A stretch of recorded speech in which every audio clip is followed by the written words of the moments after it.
여러분 안녕하십니까? 2월 22일 토요일 MBN 뉴스 와이드입니다. 헌법재판소가 이번 주 윤석열 대통령 탄핵 심판에 대해서 증인신문을 마무리하고 다음 주 화요일 최종 진술을 끝으로 변론을 마무리 짓기로 했습니다. 이제 최종 선고일이 점점 가까워지고 있는 건데요. 자, 국민의힘 강전의 대변인 그리고 이승훈 민주당 전략기획 부위원장과 함께 자세히 얘기 나눠보도록 하겠습니다. 어서 오십시오. 어서 오십시오. 예, 안녕하세요.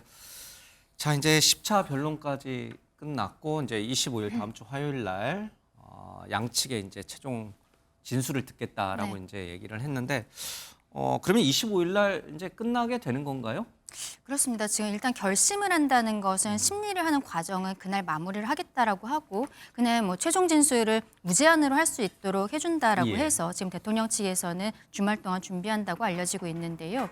하나의 변수가 되는 것은 일단 결심을 하고 선고가 보통 한 2주 정도 뒤에 나올 것으로 어느 정도 예상이 되어 있는 부분이었습니다. 왜냐하면 노무현 전 대통령이나 박근혜 전 대통령 같은 경우에 한 11일, 14일 정도 뒤에 선고가 있었기 때문인데 지금 대통령 측에서 지난 그 10차 변론기일에 있어서 마지막에도 강하게 주장을 했었던 것이 선관위 서버 검증에 대해서 세 차례 신청을 했었는데 헌재가 거기에 대해서 계속 기각을 했었거든요. 그래서 통촉하여 달라라는 굉장히 강한 표현을 쓰면서까지 다시 한번 검토를 요청을 했고 지금 헌재에서는 평의를 통해서 한번 논의를 해보겠다라고 이야기를 하고 있습니다.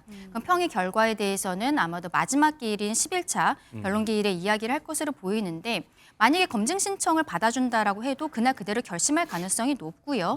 다만 이제 검증에 대한 결과가 올 때까지 선고기일을 조금 밀어주는 형태로 그렇다면은 뭐 한 2, 3주 뒤가 아니라 조금 더 뒤에 선고가 날 가능성도 그 선관위 검증 신청과 그 서버 검증 신청에 대한 결과로서 좀 예상을 해봐야 될 것으로 보입니다. 그 윤 대통령 측의 이른바 부정선거 관련된 증인이나 증거 채택을 다시 한번 좀 고려해달라. 이것은 정말 중요하기 때문에 그런 겁니까? 아니면 조금 더 선고를 늦추기 위한 아니면 변론을 조금 더 가져가기 위한 하나의 전략으로 봐야 됩니다.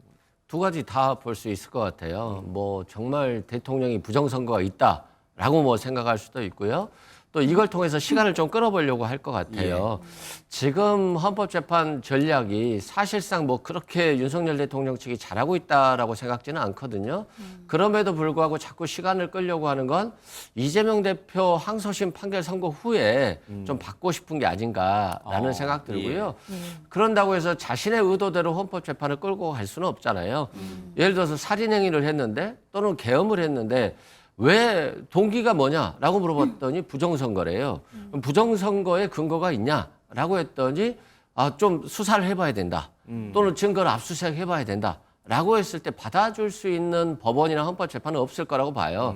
그래서 윤석열 대통령이 강력하게 주장을 하니까 한번 평인을 해보겠습니다라고는 하지만 뭐 거의 기각이 확실하고요. 최후 변론 이후에 뭐 검증을 하거나 서증 조사를 한다? 이건 저는 불가능하다고 생각됩니다. 거기에 대해서 한 가지 말씀드리고 싶은 게 이제 대통령의 탄핵 결정이 나왔을 때 그 결정은 대통령 개인뿐만이 아니라 우리 국민들께서도 모두 납득하시고 말하자면 지금 두 쪽에 나 있는 국민을 하나로 통합하는 것이 헌법재판소 기관의 그 존재 의의라고 저는 생각을 하거든요. 근데 대통령 측에서 선관위 서버에 대한 검증 신청을 초반부터 했습니다. 그렇다면 초반에 이것을 받아줬다면 지금까지 이야기하는 것에 대해서 뭐 이거 시간 끌기 아니냐라는 이야기가 나올 이유가 전혀 없는 것이었거든요. 근데 지금 뭐가 문제냐면 많은 국민들께서 선관위에 대해서 굉장히 의혹들을 가지고 계신다는 거죠. 그러면 여기에 대한 검증 결과가 어떻게 나오든지 간에 대통령 측에서는 받아들이겠다라는 거잖아요. 근데 이걸 하지 않고 넘어갔을 때 의구심을 갖고 계시는 국민들께서 대통령의 탄핵 결정에 대해서 받아들이실 수 있을 것인가. 저는 그 문제도 헌법재판소가 다시 한번 깊이 있게 생각해야 되지 않나라고 봅니다. 역대 대통령 탄핵 심판 전례를 좀 살펴보면 통상 이제 마지막 변론 있고 나서 2주 정도 후에 최종 선고가 나왔던 것으로 이제 알려져 있는데 그래서 이제 저희가 그 정도로 예상을 하고 있습니다만 그럼에도 혹시 모를 남은 변수가 있다면 어떤 게 있을까요? 저는 뭐 더 이상 변수는 없을 것 같아요. 제가 이제 당초 3월 중순 정도 판단했던 건 4월 18일 헌법재판관 두 분이 바뀌잖아요. 그렇기 때문에 만약에 3월 말까지 밀린다거나 하면 자칫 잘못하면 그중에 헌법재판관 중에 몇 분이 반대를 해버리면 4월 18일이 넘어버릴 수도 있거든요. 예. 그렇기 때문에 3월 중순을 마지노선으로 잡고 있을 거다라고 생각되고요. 최후 변론을 앞뒀기 때문에 최후 변론을 받은 이후에 뭐 서증조사나 검증을 하는 경우는 저는 경험한 적이 없어요. 네. 그래서 아마 이번이 마지막일 거라고 생각되고 대통령이 부정선거를 얘기하지만 뭐 중국이 그랬다더라, 민주당이 그랬다더라. 근데 주체가 있어야 될 거 아니에요. 부정선거를 한 주체. 그럼 부정선거를 했다면 그래서 뭘 했다는 건데가 돼야 되는 것인데 국정원에서도 증인으로 나왔었잖아요. 예. 근데 뭐 특별한 게 없었다. 또 부정선거 가능성은 없다라고 했지. 관리 자체가 좀 부실했지만 부정선거 징후는 없었다라고 하는 것이기 때문에 헌법재판소에서 이걸 받아줄 가능성은 저는 뭐 제로에 가깝다라고 예. 생각됩니다. 지금의 8인 재판관 체제에서 선고가 최종적으로 나올 거다 이렇게 말씀을 하시는 거죠. 그렇죠. 그렇다면 지금 마은혁 재판관의 임명 여부가 재판관 아니에요, 이제? 재판관 후보의 예. 임명 여부가 좀 변수가 될 수도 있다라는 전망이 나오거든요. 혹시나 변론 전에라도 임명이 된다면 선거에 어떤 영향을 좀 끼치게 될 수 있지 않을까 일정에. 상당히 길어질 수 있죠. 예. 마은혁 재판관이 오면 일단 서증 조사를 다시 해야 되고요. 또 뭐 마은혁 재판관이 정말 다시 해야 돼요? 날을 새서 빨리 볼 수 있잖아요. 그런데 국민의 입장에서 보면 재판을 한 번도 안 하신 분이 나와서 갑자기 판결문 쓴다고 하면 예. 인정하기 어렵잖아요. 그렇기 때문에 재판을 다시 갱신해야 되고 그래서 서증 조사라든가 여러 가지 절차들을 거쳐야 되기 때문에 네. 굉장히 지연되는데 그러면 그 키는 누가 갖고 있습니까? 최상목 권한대행이 가지고 있죠. 예, 예, 갑자기 내일이라도 임명해버리면 예. 이런 상황이 발생할 수 있는데 최상목 대행이 여야 합의가 있다는 증거가 없기 때문에 미뤘는데 지금 갑자기 아무런 이유도 없이 합의됐다는 것을 전제로 해서 네. 임명한다는 건 최상목 대행이 자신의 권위를 실추시키는 거잖아요. 예. 그래서 그런 선택을 할 가능성은 거의 없고 또 지금 요즘 윤석열 대통령 측 변호인들 보면 중대한 결심, 변호인이 사퇴하겠다라고 네. 했습니다만 결행하지 못하고 있잖아요. 그건 뭐냐면 대통령은 탄핵이 기각될 가능성도 있다라고 보고 있는 거예요. 근데 지금 사퇴해버리면 오히려 탄핵 인용 가능성이 높기 때문에 마은혁 재판관이 만약에 탄핵 인용에 한 표를 던질 거라고 예. 예상하고 있기 때문에 임명하지 않을 것이다라고 네. 보고 있습니다. 예, 강전혜 대변인님은 어떻게 보세요? 일단은 뭐 마은혁 재판관에 대해서 최상목 권한대행이 저는 지금 갑작스럽게 임명을 할 가능성이 굉장히 낮다라고 생각을 하고요. 헌재에서 이제 권한쟁의가 올라와 있으니까 예, 국회의장과. 맞습니다. 거기에 대해서 지금 근데 결론을 내는 그 시기에 대해서는 추정을 해놓은 상황이에요. 그렇기 때문에 저는 헌재 본인 스스로도 여기에 대해서 대통령의 탄핵 심판이 결정을 언제 낼지 모르기 때문에 이 권한쟁의 사건에 대해서도 그 결정을 내리는 날짜를 정하지 않은 것이 아닌가라고 보고요. 지금 이승훈 변호사님 말씀하신 것처럼 이게 기일이 조금 더 길어지는 부분들이 생길 수 있습니다. 근데 예. 그것을 지금 말하자면 최상목 권한대행이 기일을 길어지게 하기 위해서 지금 임명을 한다는 것은 우리 국민들께서도 납득하시기 예. 좀 어려운 부분이 있고 탄핵 심판이라는 것은 대통령의 헌법 수호 의지에 대해서도 굉장히 좀 중요하게 보는 부분들이기 때문에 이런 부분에 있어서도 크게 플러스가 되지는 않을 것 같다라고 생각합니다. 예. 지금 이제 최종 변론이냐 아니면 저 추가로 또 변론이 한 번 더 있을 것이냐는 이제 아직은 알 수는 없습니다만은 이제 헌재 재판관들 8분의 머릿속에는 이제 어느 정도 이제 좀 흐름이 정해져 있는 것 같아요. 그래서 어떤 분들은 8대0 전원 만장일치 파면 결정이 나올 거다 이렇게 보는 분들도 있고 어떤 분은 6대2 뭐 또 4대4 뭐 이렇게 저마다 또는 이제 기각 결정이 나올 거다. 이제 6분이 찬성해야 되니까요. 이런 얘기들이 나오고 있습니다. 헌재 재판관들은 10차 변론 동안 어떤 점을 좀 중요하게 봤을까? 결국 대통령 파면 결정 또는 인용 결정, 기각 결정의 핵심 키는 뭘까? 그런 부분들을 좀 살펴봐야 될 것 같습니다. 먼저 과연 계엄을 선포할 만큼 국가 비상사태였느냐에 대해서 헌재 재판관들이 아마 나름의 10차 변론을 통해서 생각을 정리한 것 같습니다. 관련된 얘기를 잠깐 들어보겠습니다. 어떻게 견제할 수 있는 수단이 없다. 그 방법이 한 가지 있는 것이 바로 비상계엄밖에 없었다. 그래서 참 피를 토하는 심정으로 대통령께서 비상계엄을 결심을 하시게 된 것입니다. 예, 정부 예산안을 야당이 단독으로 삭감하여 통과시킨 것은 대한민국 헌정사에 처음 있는 일이었죠. 처음 있는 일이었습니다. 특히 에너지 분야는 차세대 원전 개발 관련 예산이라든지 그리고 검경의 특별활동비라든지 특경비 같은 것이 전액 삭감되어서 정부 효율과 공직사회의 사기가 매우 떨어지고 있습니다. 지금 탄핵 29건이 발의가 됐습니다만 그 29건이 국민의 눈높이하고 반드시 맞는지 그거는 또 역시 그 정치권이 한번 아주 심각하게 이 문제를 논의를 해보고 좀 생각을 해봐야 된다 이렇게 생각을 합니다. 예, 25일 날 다음 주 화요일 날 최종 진술에서 윤 대통령 측도 그렇고 국회 이제 소추단 측도 그럴 텐데 과연 당시 12월 3일 기준 당시가 네. 정말 계엄을 선포할 정도로 전쟁이라든지 또는 내전과 같은 정말 그에 준하는 국가 비상사태였느냐. 지금 한덕수 총리 얘기 들어봤습니다마는 뭐 야당이 29번이나 장관들 줄탄핵하는 사태라든지 예산안 삭감이라든지 우리 좀 전에 얘기했던 이제 선관위 그 부정선거 의혹이라든지 정말 이런 것들이 계엄을 선포할 명분이 되겠냐를 놓고 국회 측은 절대 안 된다 그럴 거고 대통령 측은 된다라고 이제 네. 주장할 거예요. 두 분도 또 그렇게 갈립니까? 저는 그렇게 보는데요. 예. 왜냐하면은 전시사변 그리고 이에 준하는 국가 비상사태에 대통령이 본인의 권한으로서 비상계엄을 선포할 수 있다라는 것이 헌법에 명문상 규정이 되어 있기 때문입니다. 예. 그렇다면 근데 국가 비상사태가 어떤 것인가에 대해서는 구체적인 규정이 있는 것은 아니거든요. 예. 그런데 개헌법을 봤을 때는 행정과 사법의 마비라든지 이런 표현들이 있어요. 근데 대통령 측에서는 말하자면 행정과 사법이 완전히 마비되었다. 그것은 민주당의 계속되는 뭐 탄핵, 특검 그리고 뭐 예산안에 대한 삭감한다든지 이런 것들에 대해서 이야기를 한 것이고 한덕수 그 총리 같은 경우에도 증인으로 출석을 해서 예. 29번의 탄핵이라든지 이런 것들이 국민들의 눈높이에 맞는가에 대해서 지금 이야기를 하고 있잖아요. 바로 그 부분을 지적하고 있는 것입니다.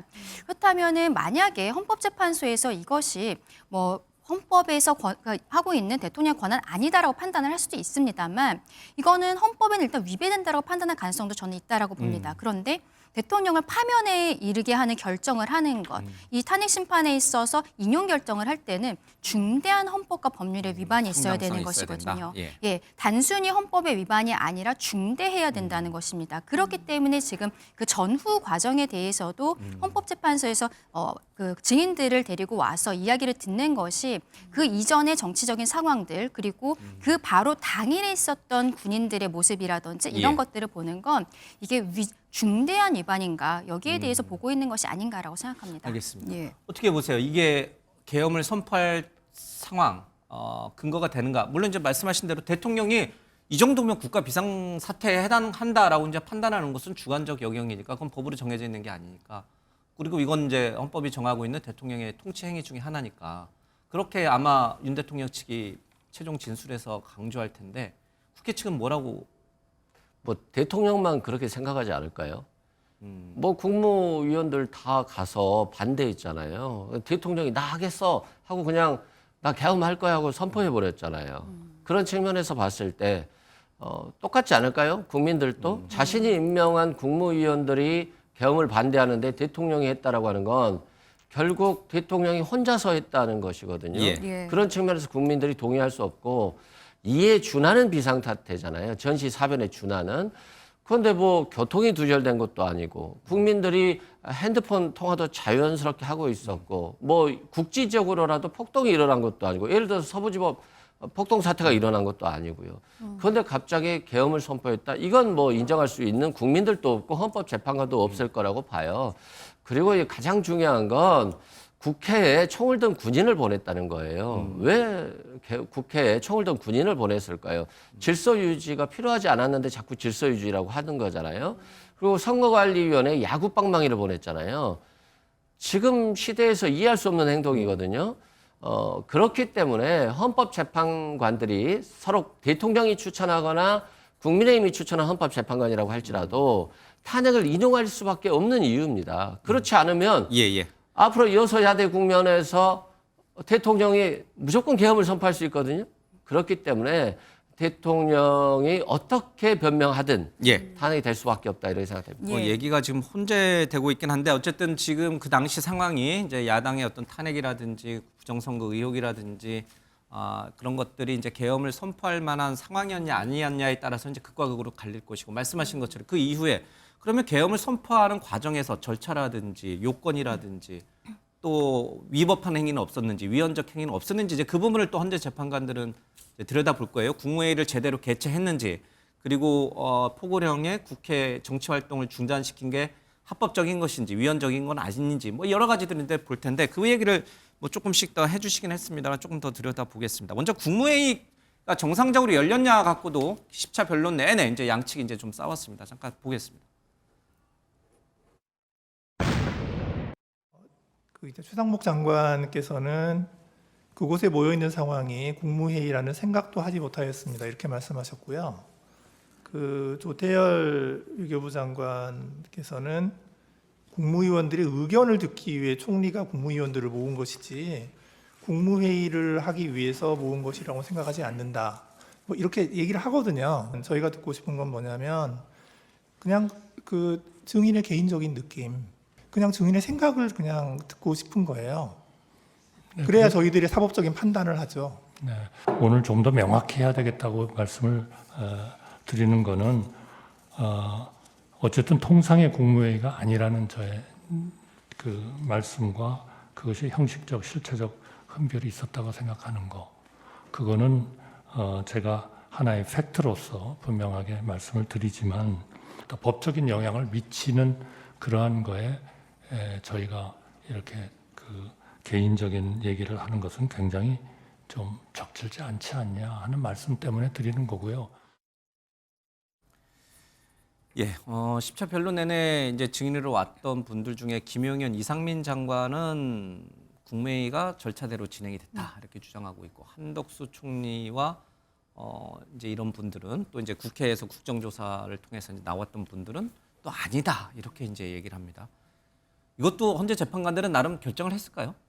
이게 그러니까 결과적으로 법의 미비 부분이 있기 때문입니다. 우리 앞서 얘기했던 전시 사변에 준하는 국가 비상사태, 국가 비상사태라는 것에 대해서 정확한 규정이 없기 때문에 이게 비상계엄의 선포 요건이 되는지에 대해서 문제가 되었던 것처럼 이 비상계엄 이전에 헌법상으로 절차가 있는데 예. 그게 국무회의의 심의거든요. 예. 근데 심의라는 것이 구체적으로 어떤 것을 해야 되는지를 정하고 있지는 않다는 것. 그게 문제인 것입니다. 그래서 일부 장관들 같은 경우에는 오자마자 회의가 마무리가 되었다. 이런 이야기를 하기도 하고 뭐 간담회 형식이었다는 식의 이야기들도 예. 나왔죠. 그러니까 들어와 있었던 국무위원들조차도 약간씩은 생각이 다른 부분들이 있습니다. 그런데 11명의 의결 정족수를 채우기 위해서 기다렸었다라는 점, 그리고 말하자면 문제가 되는 게 형식상 왜 회의록, 부서 이런 것들이 안 남아있느냐라는 이야기를 하고 있거든요. 근데 대통령 측에서는 이러한 비상계엄을 위한 그 회의라면은 이것은 국방부에서 준비를 해야 되는데 국방부 장관이 이 자료를 준비하는 게 아니잖아요. 실무자가 준비를 하는 가운데 이게 비상계엄을 지금 준비하고 있다는 것이 외부로 유출이 될 수가 있기 때문에 서류에 대해서는 부서하는 것을 나중에 하면 된다라고 생각했다라는 것이죠. 저는 그건 의견 어느 정도 예. 타당성이 있다라고 봅니다. 예. 결과적으로 이제 심의라는 것이 어느 정도의 형식을 갖춰야 되는 것인가, 그리고 지금까지 나온 증언으로서 그것을 헌법재판소가 판단할 것이다라고 생각합니다. 네, 뭐 국무위원들이 증인으로 안 나온 분들도 많잖아요. 그분들은 다 자신들이 찬성 안 했다라고 했어요. 만약에 찬성했다라고 한다면 내란죄 공범이 될 수도 있는 거 아니겠어요? 그리고 대통령 입장에서 보면 급했죠. 마음이. 자신이 이미 결정을 한 상태에서 자신과 친한 5명의 국무위원만 불렀는데 국무총리 등이 최소한 국무회의 절차라도 거쳐야 됩니다라고 해서 갑자기 11명이 모인 거거든요. 그런데 한 5분 만에 회의는 끝났고 개의 절차, 회의 절차, 안건 논의 절차가 예. 없었기 때문에 정상적인 국무회의라고 볼 수 없죠. 그래서 한덕수 총리가 대통령 측에서는 정상적인 국무회의 절차였습니다라고 하는 답변을 원했지만 국무총리로서 차마 그 답변을 할 수 없었던 거죠. 자신이 과거에 한 답변을 바꿀 수 없는 거잖아요. 국민한테 거짓말을 할 수 없기 때문에 결과적으로 대통령에게 유리한 증언이 안 됐고 이게 대통령에게는 굉장히 불리한 증언으로 갈 것으로 보여집니다. 예. 예. 헌법재판소가 탄핵 심판을 하는데 중요한 쟁점 중에 하나가 또 정치 활동을 막았느냐 이 부분 아니겠습니까?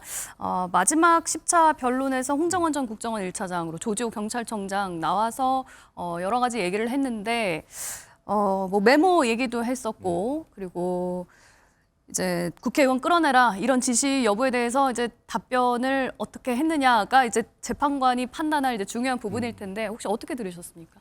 일단은 홍장원 차장 같은 경우 굉장히 의아한 부분들이 있는 거죠. 일반인들 같은 경우에도 말이 뭐 바꿔질 수는 있습니다만 이렇게 그 메모를 작성했던 장소라든지 시간 같은 것을 저렇게 말이 바뀌는 경우는 사실상 많지가 않습니다. 근데 일반인도 아니고 국정원의 2인자 아니겠어요. 그 본인은 예. 계속 말이 바꾸는 것에 대한 뭐 증거랄까요? 이런 것으로서 2차로 증인으로 나와서는 뭐 병중이었다라는 이야기까지 하지 않았습니까?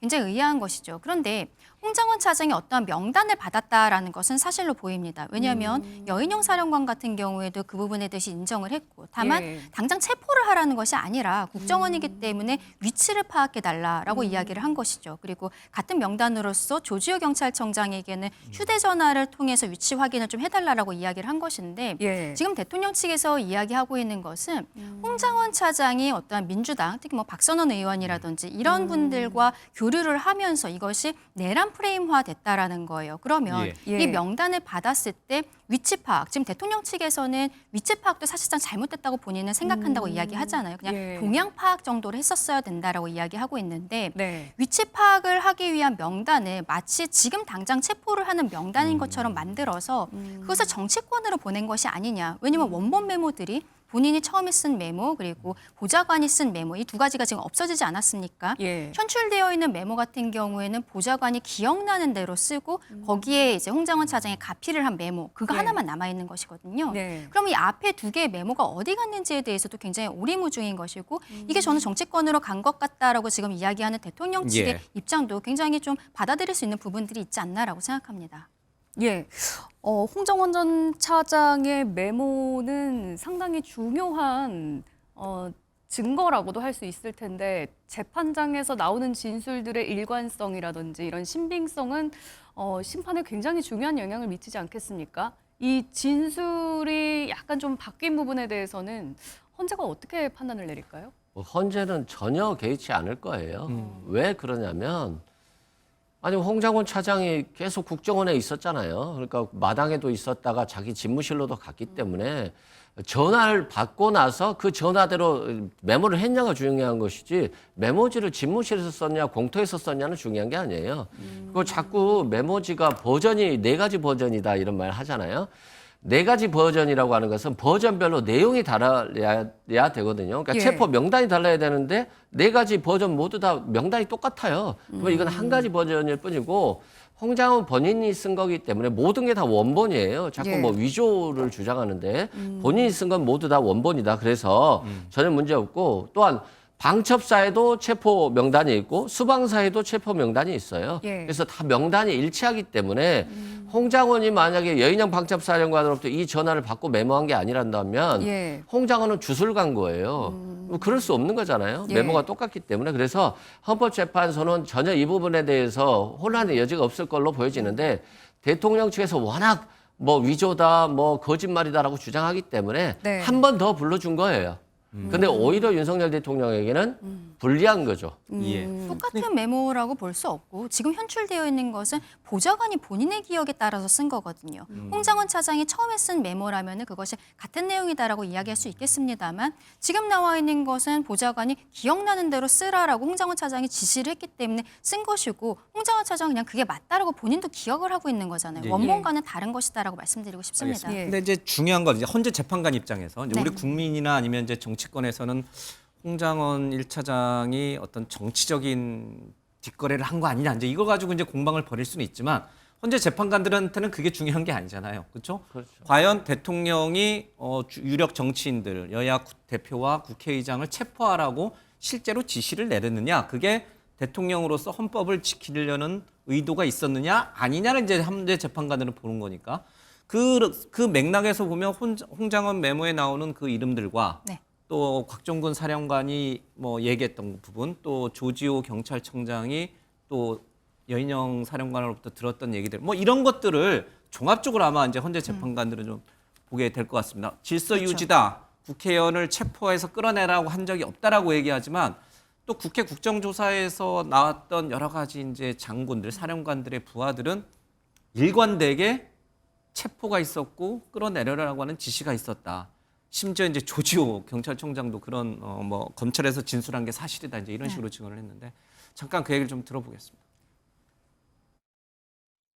긴장하면서 받는 전화가 있으셔가지고 누구 전화길래 저렇게 하나 의구심이 들어서 옆에 그 간부한테 물어봐서 그분을 통해서 코드원이라는 단어를 뭐 당황했던지 충성이라고 한 적이 있던 것 같습니다. 근데 상급자라 하면 지금 장관, 그다음에 그 이상일 것 같습니다. 대통령님께서 문을 부셔서라도 국회의원을 끄집어내라고 말씀하셨어. 전기라도 필요하면 끊어라. 이렇게 말씀하셨습니다. 지시를 받았습니다. 대통령님께서 그런 지시를 하셨다는 말씀이십니까? 하고 법무부 청원했는데 응 하고 약간 뭐 이렇게 주저하시는. 10개 출동조였고 그 5명씩 하고 마지막 조가 5명이 안 채워져서 4명만 출동. 한 5개 조까지 가다가 동안 전 수사관들이 나중에 임무가 부여됐을 때는 그 3명에 집중하라라는 3명에 집중해서. 알겠습니다. 예, 유력 정치인들을 체포하고 국회의원들이 탄핵 그 계엄을 해제하기 위한 의결을 막기 위해서 끌어내라라고 하는 부분이 아마 헌재 재판관들 머릿속에는 누구 말이 진실인가에 대해서 굉장히 이제 고심을 했을 텐데 지금 여러 가지 돌아가는 지금 방금 화면에서도 봤습니다만은 관련자들의 그 진술이 저분들이 다 말맞추기를 하지 않는 이상 일관되게 좀 대통령에게는 불리한 진술들을 하고 있거든요. 헌재 재판관들도 저분들의 말을 뭐 증인으로 채택은 안 했지만 다 알고는 있을 거 아니에요. 그렇죠. 지금 검찰에서의 뭐 피의자 신문 조서라든지 이런 것들을 일부 가져와서 증거로 쓰고 있기 때문에 관련자들의 증언 같은 것이라든지 진술 같은 내용도 어느 정도는 파악하고 있을 것이라고 생각합니다. 제가 말씀드리는 것은 저분들의 진술에 대해서도 헌재가 나름대로 판단을 하여야겠지만 그럼에도 불구하고 홍장원 차장의 메모에 대해서는 이것은 증거 능력이 없다라고 봐야 되지 않나라고 말씀드리고 싶은 것이고요. 결과적으로는 국회의원들을 끌어내라, 체포해라 이런 것들에 있어서 처음부터 그런 비상계엄을 선포했을 때 왜 그런 임무를 주지 않았던 것인가에 대해서 생각할 수밖에 없는 것이죠.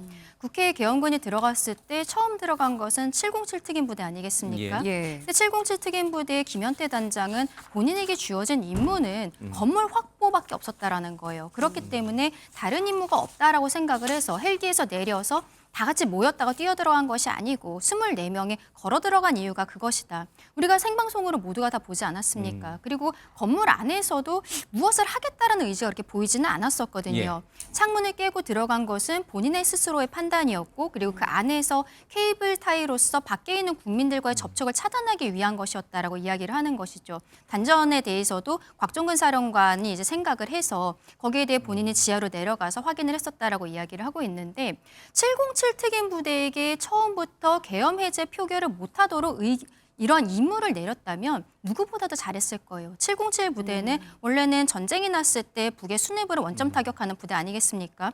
이분들이 몇 명 안 들어가도 저는 국회의원들 끌어내는 거는 당연히 할 수 있는 부대라고 생각하거든요. 그러면 처음에 들어간 이 계엄군에게 왜 이 임무를 주지 않았는가? 거기에 대해 헌법재판소에서도 물론 대통령에게 불리한 진술들이 나오곤 있습니다만 깊이 있게 보게 되지 않을까라고 생각합니다. 근데 그 김현태 단장이 이제 헬기를 타고 국회로 이동하는 도중에 그 이제 이 특전사 707 부대장들 그러니까 부하들과의 주고받은 텔레그램 메시지에는 곽종근 사령관이 지시했던 국회의원들 차단해라, 뭐 끌어내라, 뭐 단전 단수해라 이런 게 김현태 단장이 이제 전달한 거잖아요. 물론 이제 본인은 그냥 말을 그대로 전한 것뿐이다라고 했지 자기가 지시 내린 건 아니라고 하지만 어쨌든 그 부분에서는 방금 우리 강 변호사께서 말씀하신 것과 좀 모순되는 부분이 있어요. 맞습니다. 지금 그 내용이 이제 문자 메시지라든지 이제 707 톡 같은 것이 대통령에 굉장히 불리하게 나온 것은 맞거든요. 대통령의 지시를 곽종근 사령관이 얘기했고 그거를 김현태 단장이 부하 707 특전사 부하들에게 전파했던 게 그 텔레그램 메시지 내용이에요. 맞습니다. 그걸 보면 그렇습니다만 지금 김현태 단장이 그렇다면 그런 임무를 정말로 정확하게 부여받았다면 왜 걸어서 들어간 것인가? 그리고 그 안에서 뭐 말하자면은 민주당 의원을 복도에서 만났는데 그냥 지나셨다라는 거 아니겠어요? 이런 것들이 실상은 굉장히 모순되는 것들이고 그럼에도 불구하고 김현태 단장이 헌법재판소에 와서 선서를 하고 증언을 한 내용들을 봤을 때는 앞서 제가 말씀드린 것처럼 대통령 측에서 질서 유지를 위해서 계엄군을 들여보낸 것이다라고 이야기한 것에 더 무게감이 있지 않나라고 생각한다는 예. 것입니다. 예.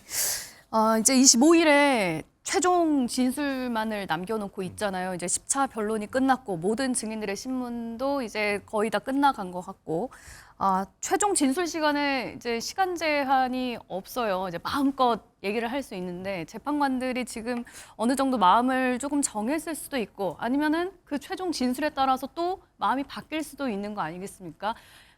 마지막 진술에 어떤 내용이 담길 거라고 보시는지. 일단 뭐 정청래 법사위원장도 소추위원이니까 원 없이 얘기를 하고 예. 또 윤석열 대통령도 할 거예요. 예. 그런데 이제 말이 많다고 해서 재판관의 생각이 달라지는 건 아니잖아요. 그러면 길 필요 없다. 예, 길 필요는 없는 것 같고요.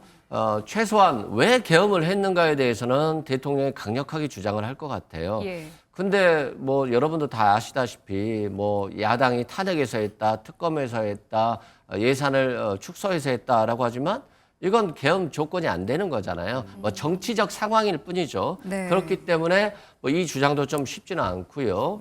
또 결국에는 뭐 미래 세대까지도 해서 통합하는 대통령이 되겠다.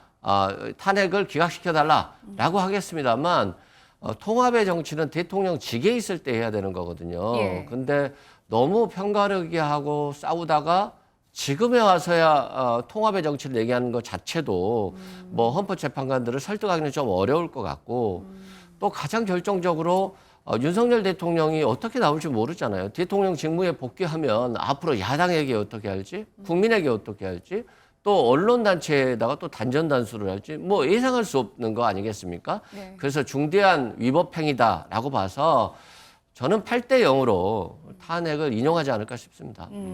대통령이 헌재 심판받는 경우가 여러 차례 있었지만 직접 나와서 최종 진술을 하는 건 또 이번이 처음이잖아요.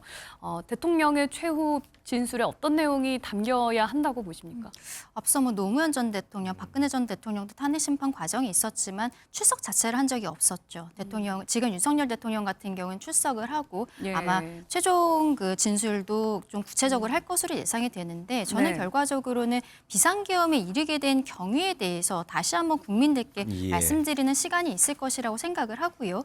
그리고 이번 비상계엄 사태에 있어서 사실상 단 한 명도 다치거나 뭐 사망하거나 이런 사람들은 없었던 것입니다. 네. 뭐 국회에 들어갈 때 창문을 일부 손괴를 했다라든지 이런 부분들은 있지만 인명적인 피해가 없었던 부분들 이런 것에 대해서 저는 좀 적극적으로 말씀을 드리게 되지 않을까라고 생각합니다. 네. 그리고 국민 통합 메시지에 대해서 저는 분명히 있을 것이라고 생각하거든요. 왜냐하면 헌재에서 대통령의 최후 진술이라는 것은 헌법재판관들도 보지만 사실상 국민들께서 모두 다 보시는 거잖아요. 그러면 이번 결정이 어떻게 나오든지 간에 이 국민들께서 받아주고 그리고 거기에 대해서 다시 하나가 되는 대한민국이 되어야 되는데 대통령 측에서 뭐 이 탄핵 결과에 대해서 불복하기 위한 빌드업을 하는 것이 아니냐 민주당에서 계속적으로 그런 이야기들을 하고 있고 네. 또 말씀드린 것처럼 헌법수의 의지에 대해서도 대통령은 피력해야 되는 부분들이 있는 것이죠. 그래서 국민통합의 메시지 그리고 결정에 대해서 겸허하게 받아들이겠다는 내용도 포함이 되게 되지 않을까라고 생각합니다. 그러니까요. 가장 우려되는 게 오늘도 뭐 대전뿐만 아니라 광화문 등등에서 이제 굉장한 탄핵 찬반 집회가 열려요. 완전히 지금 대한민국이 둘로 갈라져 있어요.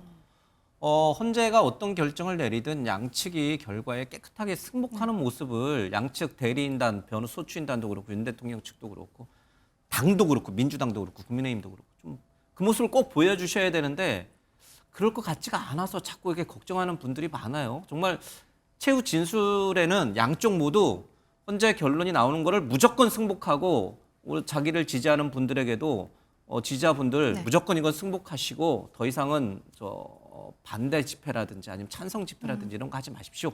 이렇게 좀 했으면 좋겠어요. 그렇죠. 대통령 측에서도 그런 메시지가 저는 반드시 나와야 된다 반드시 있어야 생각하고 그리고 정청래 법사위원장이 들어가 있는 국회 소추인단 측에서도 그런 이야기를 해야 된다고 생각합니다. 예, 그리고 예. 저는 결정이 나오기 전에 실상 여야 당 대표가 모여서 여기에 대해서 함께 대국민 성명을 발표하는 것이 필요하지 않나라고까지 생각합니다. 늘 거죠? 국회 민주당 당연히 소추단도. 결과에 승복해야죠. 뭐 국민의힘에도 또 윤석열 대통령에도 결과 승복을 요구하지만 민주당도 마찬가지입니다. 네. 뭐 서로 탄핵이 기각된다 할지라도 그건 헌법재판소가 헌법에 따라서 결정한 것이기 때문에 당연히 존중해야 되고요.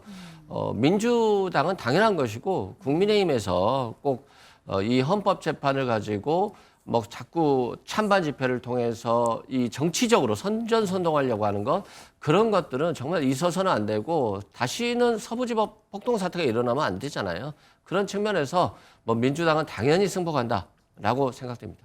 예. 예. 그런데요, 탄핵 심판 막바지에 또다시 공수처의 영장 쇼핑 논란이 불거졌습니다. 어제 윤석열 대통령 측에서 또 새로운 주장을 했거든요. 당시에 공수처가 왜 관할 법원인 서울중앙지법이 아니라 서부지법에 영장을 신청했느냐, 이를 두고 이제 윤석열 대통령 측에서 이거 영장 쇼핑한 거 아니냐 이런 논란이 있었는데, 알고 봤더니 원래 서울중앙지법에 영장을 신청했었는데 기각이 된 적이 있고 그 후에 서부지법에 신청을 했더라. 영장 쇼핑 맞다. 이렇게 얘기를 또 했어요. 그러니까 구체적으로 보았을 때는 지금 공수처에서 초반에 국회에다가 이야기를 한 것이 대통령에 대해서 뭐 체포 압수 통신영장에 대해 중앙지법에서 청구한 적 없다라고 이야기를 명확히 했었거든요. 예. 네. 그런데 체포영장을 청구하지 않은 것이 맞습니다. 서부지방법원에 처음 청구했던 것이 맞는데 예. 통신과 압수영장에 대해서는 중앙지법에 청구를 했던 것이죠. 근데 지금까지 공수처는 말씀하신 그런 논란들이 있을 때 왜 서부지방법원에 한 것이냐? 지금까지 공수처 4년 동안 단 한 번도 서부지방법원에 한 적이 없었어요. 모든 네. 것이 중앙지법이었는데 여기에 대해서 어떻게 서부지방법원은 뭐 말하자면 특정 성향의 판사들이 있기 때문에 그런 것이 아니냐라고 이야기가 나올 때 네. 그게 아니라 그 대통령 관저가 있는 용산의 관할법원이 서부지방법원이기 때문이다라고 이야기를 했었던 것이죠. 그런데 서부지방법원에다가 체포영장 청구하기 전에 중앙지법에 통신영장 그리고 압수수색영장이 들어갔었다는 게 이제 밝혀진 거예요. 예. 그러면 그걸 그동안은 왜 우리 국민들께 말을 하지 않았느냐는 것이죠. 공수처에서 어제 저녁에 해명이 나오긴 했습니다만 예. 중앙지법에다가 그러면 다시 청구하지 않고 서부지법으로 바꿔서 청구한 이유에 대해서는 지금 정확하게 이야기를 하고 있지 않거든요. 예. 내부에서 어떤 논의가 있었는지에 대해서 우리 국민들께서 납득하실 수 있는 해명을 조금 더 깊이 있게 해야 된다라고 예. 말씀드리고 싶습니다. 공수처의 어제 해명은 이제 뭐 말씀하신 것처럼 압수수색영장이라든지 체포영장은 청구하지 않고 통신영장만 청구했다가 이제 기각된 상황은 있고 그건 이미 여러 번 얘기했다라고 이제 또 주장을 하고 있어요. 그리고 이제 계엄 직후에 검찰과 공수처, 경찰 세 수사기관이 이제 동시에 막 수사에 착수해가지고 막 서로 이렇게 경쟁하듯이 막 이렇게 영장 청구하고 막 그럴 때였잖아요, 그렇죠? 그 이후에 그러니까 이제 검찰이 대통령 문제는 아예 공수처를 넘긴 이후부터는 이제 그런 논란 없이 이제 서부지법에서 뭐 여러 가지 이제 영장이라든지 이런 부분이 됐는데 저게 이 시점에서 굉장히 중요한 변수인가? 그러니까 제 대통령 구속에 대해서는 지금 이의 제기를 하고 풀어줘야 된다, 석방해야 된다라고 하는 그 결론으로 가게 되는데 정말 거기까지 가야 될 만큼 중요한 변수로 떠오른 건가요? 전혀 아니죠. 예를 들어서 오동훈 공수처장이 만약에 중앙지법원에 체포영장을 청구했다가 기각됐는데 그래서 서부지법 갔다. 뭐 오동훈 공수처장이 도덕적인 문제죠. 어차피 관할권이 있잖아요. 서부도 그러고 중앙도 그러고. 그러니까 할 수는 있어요. 자존심의 문제죠. 공수처라고 하는 조직이 자존심이 있어야지 왜 중앙지법에 청구 계속 하면 되는 거지. 어떻게 꼬리를 내려가지고 서부로 가냐 이럴 수는 있잖아요. 모든 영장이 다 발부됐거든요. 다 구속이 됐어요. 그래서 네. 중앙지방법원 갔어도 충분한데 굳이 왜 좀 자존감 떨어지게 서부지법으로 간다. 이거에 대해서는 저도 좀 비판을 하고 싶어요. 그런데 이건 오동훈 공수처장의 문제인 것이지 윤석열 대통령의 헌법재판이나 구속 취소 재판하고는 전혀 무관해요. 그래서 이것과는 상관이 없다 이런 말씀 드리고 대통령에 대해서 압수수색 영장을 청구하지는 않았다는 점, 예. 그리고 체포영장도 중앙지방법원에 청구한 적이 없다는 점은 확실한 거고요. 이 네. 부분에 있어서 문제는 없습니다만 좀 자존심 정도는 구겼다라고 봅니다. 근데 아니 잠깐 팩트를 말씀드려야 되는 게 통신영장뿐만이 아니라 압수수색영장도 대통령에 대해서 청구가 된 것이 맞습니다. 그런데 그 예. 대상자에 있었던 것이고 공수처에서 이야기하는 것은 근데 이제 압수수색 장소라든지 이게 대통령과 상관이 없다라는 거예요. 왜냐하면 대통령실이나 이런 데가 압수수색의 그 장소로서 특정된 것이 아니다라고 이야기를 하고 있는 것인데 근데 지금 결과적으로는 압수수색을 해서 거기서 나온 증거들을 가지고서는 입증하려는 게 무엇이겠습니까? 대통령의 내란죄라는 거잖아요. 지금 네. 거기에 대해서 지금 공수처가 장소가 대통령과 관계없다라고 해명하는 것도 맞지 않다라고 말씀드리고 알겠습니다. 싶습니다. 근데 갑자기 이제 한 가지 그 중앙지법이 아닌 서부지법에 하면 자존심이 떨어지는 아이고. 겁니까 이게? 그런 건 아니죠? 아니 이제 예. 그런 예를 들자면 예. 중앙지방법으로 충분히 청구했어도 다 나왔을 건데 예. 굳이 왜 논란의 굳이 빌미를 서부지법으로 줬을까? 해서 예, 예. 논란의 거리를 만들었다는 것 예. 통해서 좀 자존감이 떨어진다는 거죠. 그러니까 뭐 이제 서부지법이 중앙지법이 밑에 있는 거다 이렇게 보는 문제는 아닌 거죠. 네, 그런 건 주소 아니고요. 문제니까. 예, 알겠습니다. 예, 좀 두 변호사님 모시고 임박했던 대통령 탄핵 심판 얘기를 좀 정리해봤습니다. 아마 3월 중순 선고가 나오기 전까지 각 정당도 그렇고 각 사회 계층별로 여러 가지 이제 전망과 해석들이 좀 나올 것 같습니다. 예. 지금까지 국민의힘 강전의 대변인 이승훈 민주당 전략기획 부위원장과 함께했습니다. 고맙습니다.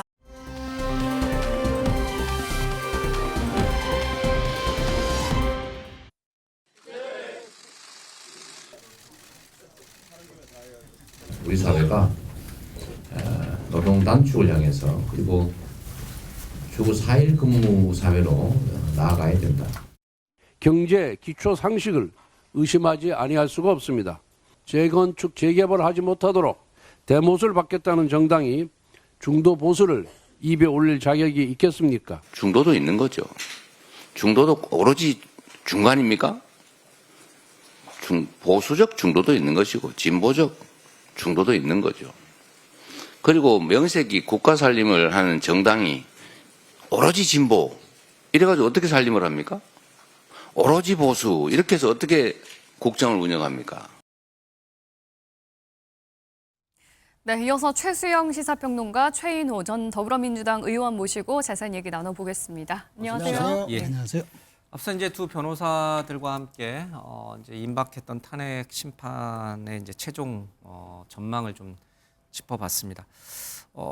여론조사를 보니까 중도층이 물론 제일 중요하잖아요. 캐스팅 보트니까 양쪽은 이제 확고한 지지층이 있는데 물론 이제 한국갤럽 여론조사 하나 갖고 얘기하기는 좀 제한적이긴 합니다만은 그래도 이제 오늘 방송 전에 최신의 여론조사니까. 탄핵에 찬성하는 여론이 많이 올라왔어요. 중도층에서 반대하는 것보다는 2배 정도 나왔어요. 이거는 탄핵 심판하고 그동안 그러니까 10차 변론까지 오는 그 과정을 중도층들이 보면서 대통령이나 대통령 측을 옹호하려고 하는 증인들의 어떤 진술이 좀 신빙성이 떨어진다. 그래서 저분들이 거짓말을 하고 있구나 이렇게 생각해서 저게 올라간 겁니까? 아니면은 왜 그런 겁니까? 중도층의 표심이 왜 저렇게 또 격차나게 벌어진 겁니까? 그러니까 이제 탄핵 심리가 본격적으로 진행된 게 이제 1월 말 아니겠습니까? 그러니까 12월 말에 이제 시작이 됐죠. 12월 말에 시작이 되면서 가는 과정이 당시 그래서 이제 의회에 왜 그 보수진이 어떻게 국민의힘 지지율이 높아졌느냐가 많은 의구심이 들었잖아요. 예. 그게 이제 한덕수 총리에 대한 탄핵이 이제 되고 나서부터였는데 그리고 나서 양당의 지지층들이 굉장히 빠른 속도로 결집을 했습니다. 그러면서 중도의 포션이 매우 줄어들었어요. 그래서 많은 사람들이 이 부분은 아마 조기 대선을 염두에 두고 이제 양쪽의 지지층들이 결집하는 거라고 봤는데 지금 지금 거의 이제 탄핵의 이제 기각이냐 인용이냐 막바지 오면서 중도가 저렇게 자기 의사를 표명하는 거는 일종의 그동안 판단을 유보했던 중도가 조기 대선 가능성이 저는 어쨌든 부응하고 있다라는 걸로 봐야 될 것 같아요. 그래서 이제 이 탄핵의 찬성 인용에 대한 찬성과 그다음에 기각에 대한 찬반 여론이 결국에는 이게 저는 정치적인 어떤 나중에 조기 대선이 벌어졌을 때 그런 양당의 모습으로 진영에 갈라질 수 있는 그런 가능성으로 해석을 해야지 이게 찬반에 대한 꼭 정확한 그런 것보다는 조기 대선이 됐을 때 보수냐 진보냐에 대한 약간의 분화로 읽는 것이 좀 정확하지 않을까 싶습니다. 그러니까 헌재 재판관들도 이 탄핵 심판의 최종 권한을 갖고 있습니다만은 이 선거 유권자인 중도층들도 이 탄핵 심판에 대해서 찬성이냐 반대냐가 이제는 어느 정도 명확해졌다 이렇게 봐야 됩니까? 그렇습니다. 헌법재판소 9차, 10차에 오면서 가장 핵심인 정치인 체포와 관련한 여러 가지 진술들이 있었는데 조지호 경찰청장은 헌재가 검찰의 조서를 증거로 채택하겠다라고 전제한 가운데에서 마지막에 물었습니다. 예. 검찰에서 변호인의 입회 하에서 본인이 서명한 건 맞느냐, 또 검찰에서 진술한 것이 사실이냐라고 했을 때 사실이다. 그 핵심의 진술은 계엄 전후해서 대통령이 6번이나 정치인을 체포하라고 닥달하는 내용이었다라는 것은 사실상 시인한 것이죠. 예. 그러니까 헌법 위반에서 가장 중요한 대목인 국회에 군을 투입했다. 또 선관위에 군을 투입했다. 네. 정치인 체포 사실이 있느냐, 지시를 내렸냐 안 내렸냐에서 결정적인 전언을 했습니다. 자, 그런 사실 등으로 해서 어제도 국회에서 특전사의 각종권 사령관 부하 이상현 단장이 대통령의 지시가 정치인 체포 국회의원을 끌어내라라고 한 것을 본인도 옆에서 들었다. 또 그 다른 부하도 들었다. 자, 이렇게 했기 때문에 여러 가지 검찰에서 그동안 주요 사령관들을 수사하는 과정에서 탄핵의 사유가 상당히 많이 보도가 된 데다가 헌법재판소에서도 주요 증인들이 사실상 정치인의 체포 지시가 있었다고 확인을 해줌에 따라서 탄핵이 명백해졌다. 즉 유보했던 탄핵에 찬성이냐 반대 유보했던 중도층들이 이제는 탄핵이 거의 명백해졌다라고 해서 이제 중도층이 탄핵 찬성이 높아졌고 또 이 민주당과 그 얘기는 이제 잠시 좀 더 하겠습니다. 예. 어쨌든 그러니까 한국갤럽 여론조사기관 하나여서 이걸 가지고서 이제 저희가 뭐 단정적으로 중도층은 이제 탄핵 쪽으로 더 기울었다. 탄핵 반대보다는 탄핵 쪽으로 기울었다. 이렇게 이제 단정적으로 얘기할 수는 절대 없습니다. 그러나 이제 하나의 그 여론조사에 불과하고 또 이 갤럽에서 관심 있게 봐야 될 것이 이제 정당 지지율하고 각 대선 주자들의 이제 득표율인데요. 말씀하신 것처럼 그동안 다른 여론조사 기관들에서는 이제 국민의힘이 민주당을 오차범위 내에서 또는 밖에서 이렇게 앞서는 게 많았었는데 이제 이게 갤럽에서는 또 다시 바뀌어가지고 민주당이 좀 앞서가고 대선 주자 후보군 중에서는 또 이재명 대표의 그 지지율이 좀 압도적으로 앞서가는 걸로 나와. 이것도 중도층에서 그래요? 그렇습니다. 이것도 뭔가 유의미한 변화라고 봐야 됩니까? 아니면 한개 여론조사 기관에 불과한 거니까 좀 더 봐야 된다. 신중하게 좀 봐야 된다. 이렇게 물론 뭐 한 주 사이의 일이고 또 한개 기간이기 때문에 뭐 추세가 이어졌다라고 보기는 힘듭니다만 그러나 유의미한 변화라고 이제 갤럽에서는 분석을 했습니다. 특히 중도층에서 정당 지지도가 국민의힘은 5%가 빠지고 민주당이 2%가 올라갔습니다. 특히 중도층에서는 거의 2배 가까운 격차를 보였거든요. 네.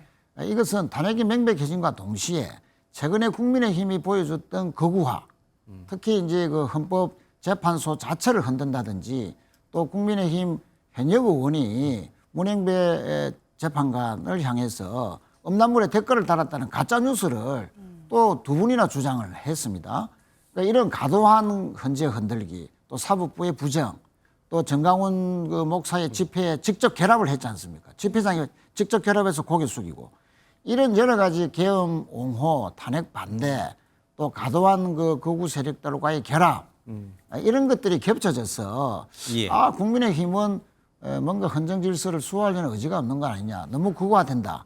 이에 따른 중도층의 이반이 지금 이제 시작됐다 이렇게 볼 수 있겠습니다. 전 조금 다른 의견인데 이제 이렇습니다. 그러니까 지금 국민의힘이 사실 국민의힘의 대변인도 인정하지만 우리가 왜 이렇게 지지율이 많이 나오는지 모르겠다고 한 거예요. 그러니까 12월 말에 그 뭔가 그 민주당의 줄탄핵 같은 그런 이제 강경 드라이버 그다음에 헌재가 무언가 재판을 진행하는데 공정한 절차를 내는 건 중요하지만 공정하게 보이는 것도 중요한데 공정하게 보이지 못한 측면이 있어서 그런 것들이 광장의 에너지로 직결한 게 바로 국민의힘 지지층 상승으로 이어져서 12월 말부터 그게 지금 2월 초까지 왔단 말이죠. 네. 최근 들어서 왜 이렇게 됐느냐고 저는 본다면 물론 이제 단일 지표지만 아직까지는 한두 개 지표지만 저는 국민의힘이 자력으로 뭘 한 게 없기 때문에 그래요. 그리고 대통령이 지금 구속돼 있지만 집권 여당이잖아요.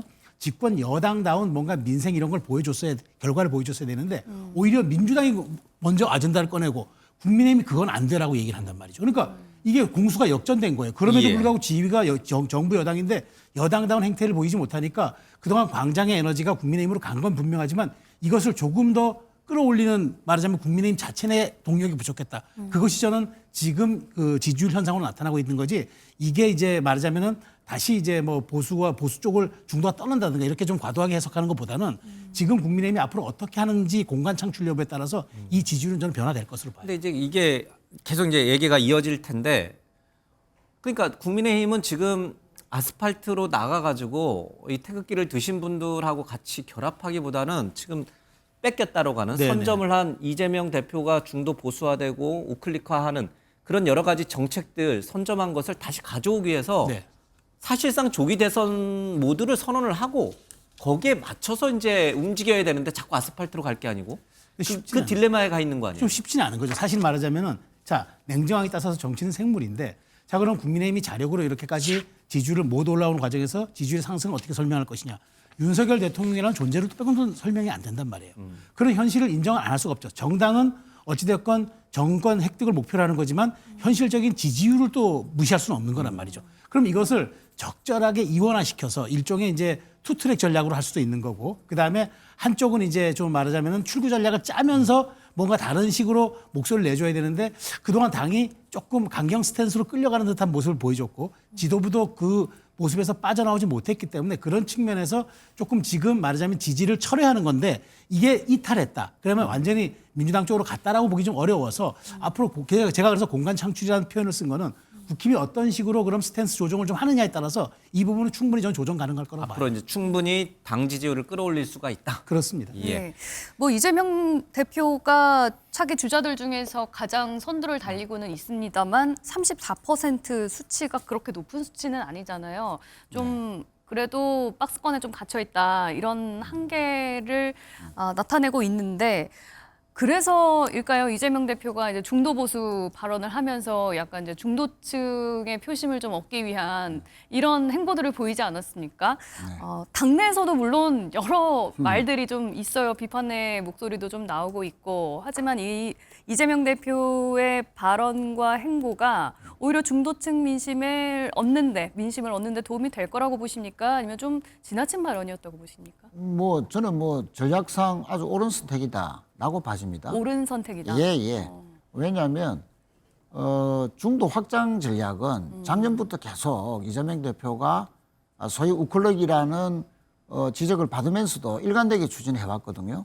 예. 작년 이제 총선이 끝나고 집권 플랜 본부를 대표 직속 산하에 꾸리면서 검투세 완화를 주도를 했습니다. 사실은 당 내에서 이 검투세 완화를 놓고 또는 이제 폐지를 놓고 엄청난 경론이 벌어졌거든요. 예. 의원총회를 3번, 4번이나 거쳤고 심지어 현직 정책위 의장이 대표와 충돌까지 벌린 적이 있습니다. 네. 그런 과정을 겪었는데도 불구하고 끝내 이제 폐지를 당론으로 관철하면서 연말에 예. 입법화를 시켰죠. 정기국회 말기에 다 입법화를 시켰습니다. 그냥 레토릭으로 하는 말이 아니고 예. 실제 중도층을 향한 입법까지도 성사시켰다. 그리고 그 부분에서 일관되게 추진해온 결과 중도층, 특히 이제 중도 보수를 향해서도 이렇게 이제 강조를 하는 것인데 실제 이제 그 노무현 대통령 시절에도 진보를 표명했던 노무현 대통령이 가장 보수의 정책, 당시의 신자유주의 정책의 핵심인 FTA를 네. 미국과 체결을 했습니다. 저도 당시에 청와대에 있으면서 홍보 TF에 속했는데 저도 좀 깨름직했습니다. 과연 미국과 FTA 하는 것이 맞나? 정책상 맞나? 그러나 대통령은 관철시켰습니다. 그 한미 FTA 때문에 우리가 20년간 먹고 살았다 해도 과언이 아닐 정도로 상당히 잘한 결과지 않습니까? 진보라 하더라도 보수의 유용한 정책과 제도는 사용할 수 있는 것이죠. 성장이 있어야 분배가 있는 것이다. 네. 그런 측면에서 기업의 성장 이런 그 강조는 실용주의자로서의 이재명 대표로서는 충분히 주장할 수 있고 또 실천할 수 있는 것이다. 그런 면에 봤을 때 앞으로는 중도 보수를 향한 그 구애라 할까요? 또 여러 가지 확장 정책은 계속될 것이고 이에 대한 그 당내 논의도 충분히 앞으로 활성화될 것이다. 다만 이제 어떤 그 노선을 천명하는 것은 일정한 당원들과 또 의원들 간에 충분한 토론이 전제되는 것이 훨씬 더 이후의 통합을 위해서 바람직하지 않겠나. 예. 뭐 그런 지적도 있을 수 있습니다. 그러면 이재명 대표도 그런 얘기를 했습니다마는 최 의원께서도 민주당은 중도 보수다 이렇게 얘기를 하면 국민의힘은 극우입니까? 그렇게 지금 최 의원님도 생각하세요? 그렇습니다. 지금 국민의힘이 민주당의 이재명 대표가 중도 보수를 표방할 수 있는 틈을 제공을 한 겁니다. 최근에 보여줬던 알겠습니다. 국민의힘의 거구화, 그 정강훈 지표와 결합하는 상징적인 그 모습 속에서 어떻게 중도 보수가 탄핵에 알겠습니다. 반대하고 계엄을 옹호할 수 있습니까? 그런 데서 텀을 준 것은 국힘 자신이죠. 졸지에 국으로 몰렸어요. 예, 국민의힘은. 저는 이제 조금 지금 왼쪽이 비어 있거든요. 과거와 같이 이제 권영길, 노회찬, 심상정, 조국 이렇게 과거에 왼쪽에 이른바 진보 진영 쪽에 좀 맹주들이 있었다 그러면 이재명 대표 지금 이렇게 못하죠.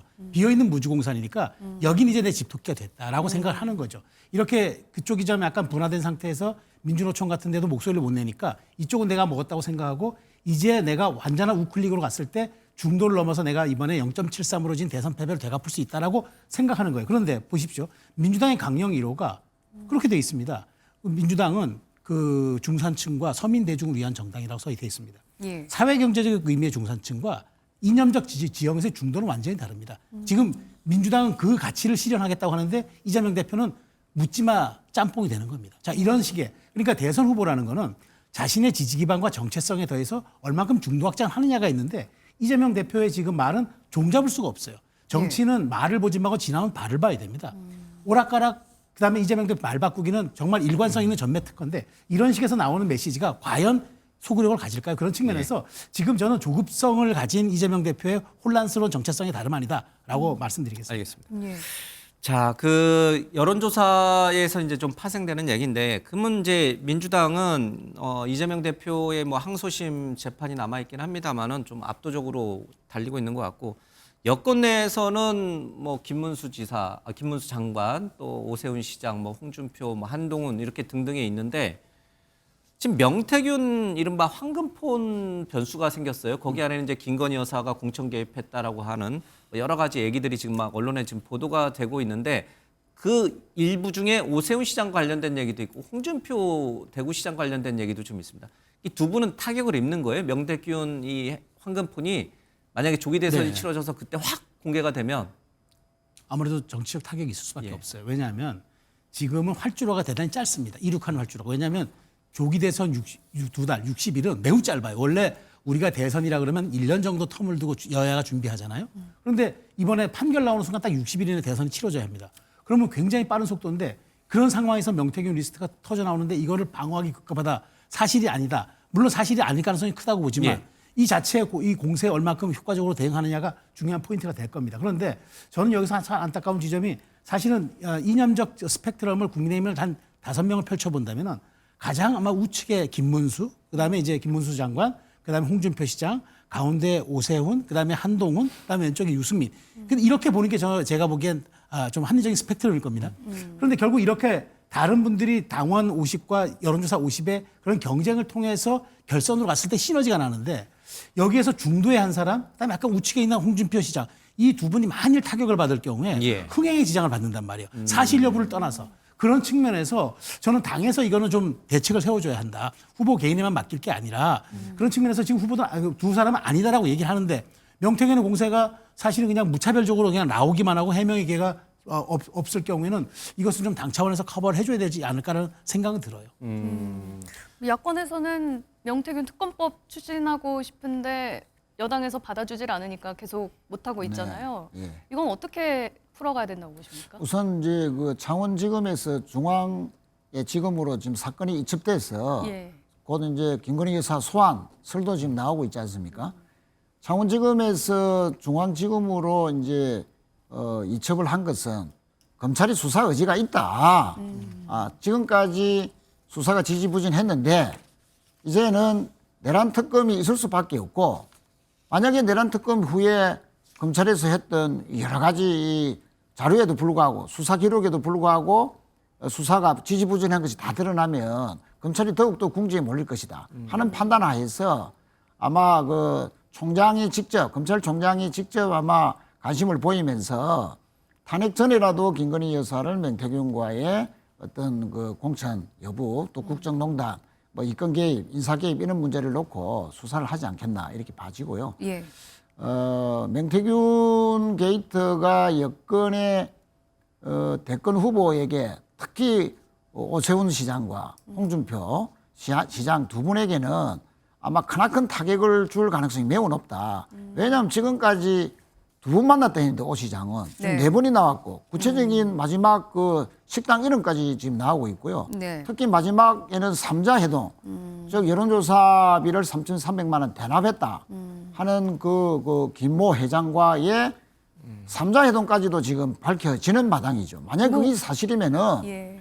여론조사를 했고 그것이 당시에 공천에 보궐선거 때 얼마나 영향을 줬는지 또 그 대납했다는 김 회장은 아니 돈을 이렇게 많이 들였는데 왜 이렇게 여론조사가 덜 나오느냐. 오 시장 있는 데서 만약에 했다는 건 아닙니까? 그것이 사실이라 하면은 정치자금법 위반까지도 상당히 의혹이 진해지는 그런 측면에서 보면은 명태균 게이트로서 가장 큰 타격을 받을 후보가 오 시장이 아니겠냐. 그런 측면에서는 상대적으로 탄핵에 찬성했던 후보군 중에서는 한동훈 전 대표가 더 좀 유리해질 수도 있는 그런 정치 지형이 만들어지는 과정에 있다. 그래서 오세훈 시장이 지금 가랑비에 명태균 때문에 상당히 옷이 젖어가는 지금 형국이다 이렇게 표현할 수 물론 있습니다. 오세훈 서울시장 측에서는 사실 무근이다라고 이제 부인을 하고는 그렇습니다. 있습니다. 근데 저는 오히려 이게 오 시장의 반등의 계기가 될 수 있다고 봐요. 왜냐하면 지난번 4.17 재보궐선거 서울시장 선거에서도 이른바 생태탕 논란 났지만 가짜 뉴스로 밝혀졌잖아요. 예. 그때 오 시장이 얼마나 해명하느라고 애를 먹었습니까? 근데 결국에는 이게 이제 가짜 뉴스였고 그게 이제 오 시장의 당선으로 이어졌는데 저는 이렇습니다. 결국 이런 의혹들이 주로 강자에게 집중되는 네거티브 공세 중에 하나입니다. 그러니까 그 당의 상징 자본이라고 될 수 있는 대선 후보로서 유력한 분들에게 가해지는 공세인데 사실 명태균의 리스트는 이게 명태균의 폭로는 매우 무차별적이고 또 가리지도 않아요. 그런 측면에서 손해볼 것도 없고 명태균 입장에서. 그런데 오 시장 입장에서는 사실은 이걸 가려달라고 얘기하는 게 법적으로밖에 지금 안 되는 거니까 명태균 씨가 감옥에 가 있기 때문에 그런 측면에서 오 시장이 여기에 대해서 사실관계만을 잘 얘기하고 여기에 대한 네거티브 공세를 극복한다면 전 기회가 될 수 있을 거라고 봐요. 네. 알겠습니다. 이제 명태균 황금폰이 어느 정도 파괴력을 가질지는 뭐 두고 봐야겠습니다. 일단 명태균 이 황금폰과는 조금 거리가 있는 그러니까 무관하다고 할 수 있는 김문수, 한동훈 두 분 얘기를 좀 해야 될 것 같습니다. 김문수 장관이 이번 주에 그 국회 환노위에서도 야당 의원들과 이렇게 탁 대치하는 모습 보니까 예전에 한동훈 이제 법무부 장관이 야당 의원들과 대치하던 모습이 자꾸 연상이 됩니다. 여권에서는 지금 지지율이 가장 높게 나와요. 그러니까 김문수 카드를 너무 평가절하하는 분위기도 또 일부 있는데 그게 잘못된 겁니까? 아니면 김문수 장관은 구조적으로 내재적으로 한계를 가질 수밖에 없다. 이렇게 보는 게 또 맞는 해석인가요? 아니죠. 한계를 가질 수는 없죠. 왜냐하면 제가 지금 아까 5분의 이념적 스펙트럼을 말씀드렸는데 중요한 거는 지금 국민의힘의 경선 룰이에요. 대선 후보 경선 룰. 당원 투표 50과 여론조사 50입니다. 그것도 국민의힘 지지층을 대상으로 여론조사입니다. 자, 그렇다면 현실적으로 지금 뭐 제가 구체적인 수치는 얘기 안 하겠습니다만 가장 높게 나오는 게 어쨌든 5명 중에서는 지금 김문수 장관입니다. 대통령 탄핵에 반대하는 걸 천명한 분. 그렇죠. 자, 그렇다면은 명시적으로 아직까지 뭐 대선 후보 출마 선언을 안 했기 때문에 자, 그렇다면 이 지지율이 갖는 게 뭐냐? 저는 이렇게 봐요. 이 김문수 장관에 대해서 지지하는 분들은 탄핵에 반대하는 분들입니다. 자, 다시 말하면 조기 대선은 있으면 안 된다고 얘기하는 분들이에요. 근데 그런 분들이 지지를 받는다는 거는 이게 일종의 모순인 거죠. 그런데 이게 어떻게 해석해야 되냐면 이거는 지지도로 보는 게 아니라 그 선행 지표인 호감도하고 우리가 갖고 있는 이제 말하자면 호감도로 봐야 돼. 저는 호감도로 봐야 된다는 거죠. 그러니까 그 굉장히 중요한 포인트인데 결국 호감도가 이제 일종의 선행 지표 역할을 하기 때문에 만일 본선에 가게 된다면 이게 끌고 갈 수 있습니다. 그렇기 때문에 김문수 장관의 저 지지율은 현실적인 걸로 봐야 되고 한동훈 전 대표는 어쨌든 지금 그런 김문수 장관처럼 저런 티키타카를 통해서 보수의 지지를 받아서 당대표까지 되신 분이란 말이죠. 아마 두 분이 만일 그 이제 예선에서 겨룬다 그러면 조기 대선이 가시화돼서 그 경우에는 두 사람은 굉장히 상수 역할을 할 수밖에 없을 거예요. 그런 측면을 저는 간과해서는 안 된다고 봅니다. 네. 그렇다면 김문수 장관과 현재 여권 내에서 좀 대척점에 있는 인물이 이제 한동훈 전 대표일 텐데 책을 냈다는 얘기가 들리고 있어요. 지금 예약 발매를 하고 있는데 베스트셀러에 오를 만큼 굉장한 화제를 얻고 있다고 하더라고요. 이거는 한동훈 전 대표에 대한 인기를 실감할 수 있는 지표라고 볼 수 있다고 보세요? 글쎄요. 그 출판 시점이 상당히 관심을 끌 수밖에 없는 시점 아니냐. 25일 날이 대통령의 최후 진술이 있습니다. 네. 그리고 출판일은 26일이죠. 그 다음 날이죠. 예. 그런데 지금 뭐 일부 보도에 따르면은 그 책 안에는 계엄 당시 그리고 계엄 다음 날 한동훈 대표가 대통령을 만났을 때 대통령이 한 말 뭐 이런 것들이 아주 회자가 되고 있어요. 예. 예를 들면 계엄 당일날 국회로 가는 와중에 전화가 왔는데 여권 인사로부터 빨리 피해라, 죽을 수 있다, 가족과 함께 피해라 라는 끔찍스러운 말을 들었다. 그런데도 불구하고 본인은 국회 본회의장으로 가서 계엄 해제를 의결했다, 주도했다. 네. 그러니까 자기는 사선을 넘어서 계엄 해제를 하려 했다는 걸 강조하고요. 네. 또 대통령을 그 다음날 만나서 왜 여당 대표를 체포하려고 했는지 모르겠다라고 하니까 당시에는 방첩사가 개입했는지 안 했는지도 알려지지 않은 상태인데 대통령이 먼저 방첩사를 보고 내가 체포 지시할 일이 없다라고 해서 좀 의아스러웠다 하는 그런 네. 내용들. 즉 다시 말씀드리면은 25일날 대통령이 최후 진술을 해서 계엄이 왜 내렸는지 또 뭐 평화적인 계엄이었다, 경고성 계엄이었다 이렇게 강변을 할 텐데 바로 그 다음날 그것이 아니라는 것을 정면으로 반박하는 책이 출간된단 말이죠. 네. 그러니까 한동훈 대표의 책 내용이 뭐냐를 가지고 관심을 끌 수밖에 없는데 어쨌든 탄핵 선고 전에 한동훈 대표가 출간을 한다는 것은 본인은 정치적 승부수를 윤석열 대통령과의 차별화에서 찾겠다. 네. 그래서 탄핵에 찬성했던 자신의 당당함으로써 후보 대선에 나가서 네. 자신이 국민의힘의 대권 주자가 되겠다 하는 그런 의지를 차별화를 통해서 출판을 통해서 의지를 드러내는 것이다 이렇게 예. 봐집니다. 책을 보면 가장 먼저 열어보는 게 보이는 게 이제 저자 소개잖아요. 여기에 근데 검사 이력을 쓰질 않았더라고요. 검사 이력을 쓰는 게 오히려 도움이 안 될 수도 있다. 본인의 앞으로의 행보에 이런 판단에서였을까요? 그렇죠. 윤 대통령의 차별화 전략으로 봐야죠. 윤 대통령은 검사 출신이라는 것이 장점이었잖아요. 공정과 상식이라는 본인의 슬로건과 브랜드를 만드는 데 도움이 되는 거였지만 지금의 검사 출신이라는 거는 오히려 불통의 이미지를 강조할 수가 있겠죠. 그런 네. 측면에서 한동훈 전 대표 입장에서는 사실 짧아요. 정치 이력은 대단히 1년 정도밖에 안 됩니다. 거의 대부분의 이력이 검사 이력이잖아요. 그렇죠. 그런데 실제로 당의 비대위원, 총선 때 비대위원장을 했고 그다음에 그 위에 당대표를 했잖아요. 네. 그것으로 자기는 정치인의 이력을 1년으로 다 얘기하겠다는 거죠. 그러니까 나를 정치인으로 평가하지 과거 조선 제1검으로 불렸던 검사 한동훈으로 나를 절대 생각하지 마라. 예. 근데 과연 그 책에서 포장한다. 우리가 일기장에 그날의 기록을 하지 않는다고 자신의 삶이 없어질까요? 그래서 저는 뭐 저기에서 오히려 당당하게 검사 이력 한 줄 정도 넣고 네. 그런 과거에 그런 일이 있었고 이제는 내가 정치인으로 변신했습니다라고 조금 더 솔직하게 접근하는 게 좀 나았지. 예. 굳이 그 일기장에 기록하지 않는다고 해서 본인의 삶이 달라지지 않은 것처럼 저는 그 얘기는 오히려 한동훈이 뭔가 한동훈 전 대표가 뭔가 숨기고 내가 정치인의 포장과 이력을 더 화려하게 좀 보이고 싶다. 그런 측면인데 과연 윤석열 대통령의 차별화 이런 전략이 지금 당원 투표 50과 여론조사 50이 많이 조기돼서는 이루어진 국민의힘 룰일 텐데 이게 과연 어느 정도 전략적 선택이 맞는지는 지켜볼 대목입니다. 근데 잠깐 그 책 표지 그 한동훈 뭐 전 대표 이력 나온 거 좀 보여요. 뭐 제가 한동훈 전 대표 대변인은 아닙니다만 이제 우리 최 의원께서는 뭐 의도적으로 검사 이력을 뺀 거 아니냐 그러는데 저 이력에 뭐 자세하게 다 넣을 수는 없잖아요. 반부패 수사부장 했다는 거를 넣을 틈이 있나 한번 잠깐 보면 사법시험 합격했고 공군 법무관 입대 그 다음에 반부패 수사부장 했다는 거 한 줄 넣어야 되는데 그걸 굳이 넣을 필요가 있나요? 법무부 장관도 했고 그리고 한동훈 대표에 대해서는 세상 사람들이 다 알잖아요. 검사 출신이라는 거. 그걸 굳이 뭐 넣고 안 넣고가 본인이 일부러 차별화하기 위해서 뺐다. 의도적으로 뺐다. 그렇게까지 봐야 될 필요가 있나요? 근데 검사 그러니까 지금의 정치인 한동훈을 만들었던 동력 또한 또 검사 한동훈 아니었을까요? 거기다 검사 한동훈 이걸 썼어야 된다. 저 반부패 강력부장 정도 한 줄 정도 넣고 그다음에 그리고 저는 저렇게 뭐 굳이 짧게 하는 수도 있어요 커리어를. 근데 저는 뭐 한동훈 전 대표가 아무리 정치인으로 화려하게 꽃을 피웠다고 하더라도 저는 앞으로 대중 정치인으로 이제 그리고 대선이라는 거친 바다를 한번 뛰어볼 거라면은 그런 것들에 대해서는 조금 더 정확하고 그다음에 자신감 있게 하는 것도 나쁜 방법이 아니었을 거라고 봅니다. 알겠습니다. 어쨌든 정치인 한동훈, 검사 한동훈보다는 정치인 한동훈을 더 강조하는 또 책 제목도 국민이 먼저입니다. 이런 식으로 이제 본인은 이제 정치인이다. 아마 이런 커리어를 놓는 것 같아요. 이게 의문이 될 수는 있는데 만약에 지금 이제 김종인 전 위원장처럼 뭐 오세훈 대 한동훈 또 김문수 대 한동훈, 그러니까 오세훈, 한동훈, 김문수 세 분 중에 누가 제일 민주당으로서는 선호하는 대상이냐 이게 의문일 수 있는데 전략적으로 보면 어쨌든 뭐 탄핵을 이제 윤석열 대통령과 한 당인 국민의힘이 전략적으로 열세라는 건 인정해야 될 것 같고요. 그런 전략적인 열세를 극복할 수 있는 것은 바람을 일으키는 겁니다.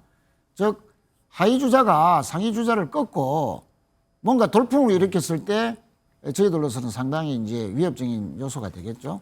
그러니까 지금 여론조사상이나 또는 국민의힘 당원들이나 국힘 지지자들의 성향이나 현재 이렇게 선호도를 보면 한동훈 대표가 조금 떨어지는데 만약에 이제 이것이 역전해가지고 책이 잘 팔려서 뭐 책이 잘 팔리든 어떻게 했든 간에 사실은 아까도 말씀드렸습니다만은 한동훈 대표는 윤석열 대통령의 탄핵에 앞장섰다는 것을 정치적 자산으로 삼으려고 그걸 가장 큰 정치적 무기로 해서 탄핵 전에 승부수를 거는 겁니다. 만약에 그것이 통해서 결선까지 간다든지 후보가 된다면 중도층, 탄핵에 찬성하는 중도층에 상당히 어필할 가능성이 있기 때문에 예. 그런 면에서 만약에 현실화된다면 저희들하고는 상당히 위협적이 될 것이다 라고 생각을 하죠. 한동훈 대표의 복귀가 점점 임박해지는 것 같다 보니 당 내에서도 약간 곱지 않게 보는 시선이 있는 것 같아요. 나경원 의원 같은 경우에는 비상계엄 원인 제공자다 이런 식으로 좀 비판을 하고 있는데 본격적으로 등판을 하다 보면은 또 당내에서 약간 개파처럼 이렇게 또 갈등이 시작되고 이런 가능성은 어떻게 보십니까? 그 정당의 숙명 아닌가요? 그러니까 뭐 사실 정당에는 한쪽에 그 이른바 주류 세력으로만 가는 지금 그 상황은 아닌데다 더더군다나 사실 지금 국민의힘에서는 주류 세력이 없어요. 지금 약간 권력의 공백기라고나 할까요? 그런 측면에서 저는 더군다나 조기 대선이 가시화될 수 있는. 그러니까 지금 국민의힘 일각에서는 아니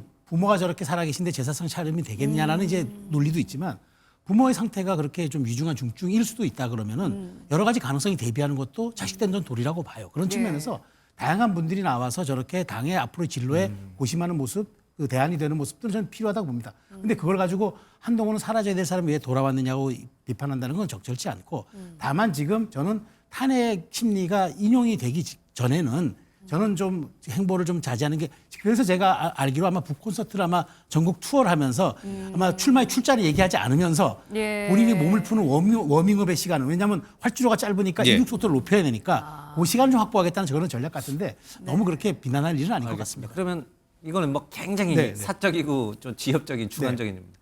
만약에 김문수, 오세훈, 한동훈 세 분이 있어요.